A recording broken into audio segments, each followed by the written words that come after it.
copying someone else's workout split. Your favorite fitness influencer might train 6 days a week. You might only have 4. So why would you follow the exact same program? A good workout split isn't about finding the most complicated routine. It's about building a schedule that fits your training days, your goals, and your recovery. So let's build one from scratch. The first thing you need to decide is simple. How many days can you realistically train every week? Not how many days you wish you could train. Not how many days your favorite bodybuilder trains. How many can you actually commit to? If you have 3 days, you could use full body. If you have 4 days, upper-lower is a great option. And with 6 days, push-pull legs becomes very convenient. The number of days you train should determine the structure of your split, not the other way around. Now ask yourself, how often do I want each muscle trained? For most people, training a muscle multiple times throughout the week can make it easier to distribute your work. For example, instead of doing all your weekly chest work on Monday, you could train chest on Monday and Thursday. Same total goal, just spread across 2 sessions. This can help keep your sets higher quality instead of turning the last half of one giant workout into survival mode. Now you can actually build the structure. 3 days? A simple option is Monday, full body, Wednesday, full body, Friday, full body. You train the whole body each session while having recovery days between workouts. 4 days? Try Monday upper, Tuesday lower, Thursday upper, Friday lower. Simple. You get 2 upper sessions and 2 lower sessions. 6 days? This is where PPL fits nicely. Push, pull, legs. Then repeat. The point isn't that one split is magical. You're simply organizing the same training principles around your available days. Now, decide which muscles belong together. A push day usually includes chest, shoulders, triceps. A pull day includes back, biceps, rear delts.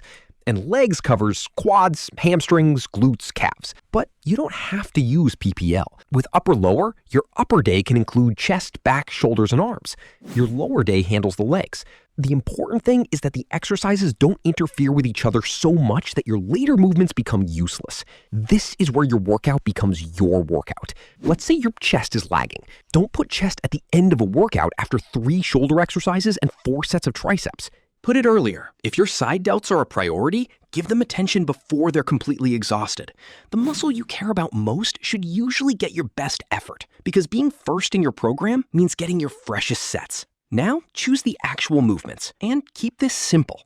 You don't need 7 exercises for every muscle. For chest, you might choose an incline press, a flat press, and a fly variation. For bank, a vertical pull, a row, and maybe another movement that targets an area you want to emphasize. For legs, a squat or leg press, a hip hinge, a leg curl, and a calf movement. Choose exercises that you can perform well, progress on, and recover from.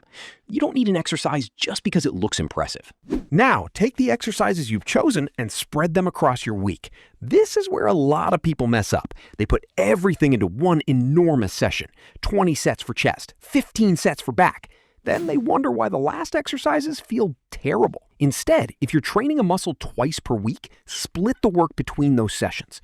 For example, Monday, chest work. Thursday, chest work again. Now you're not trying to cram everything into one day. You can actually put effort into each session. Your workout split isn't just about when you train. It's also about when you don't train. If your legs are destroyed after Monday, putting another brutal leg session on Tuesday probably isn't the smartest idea.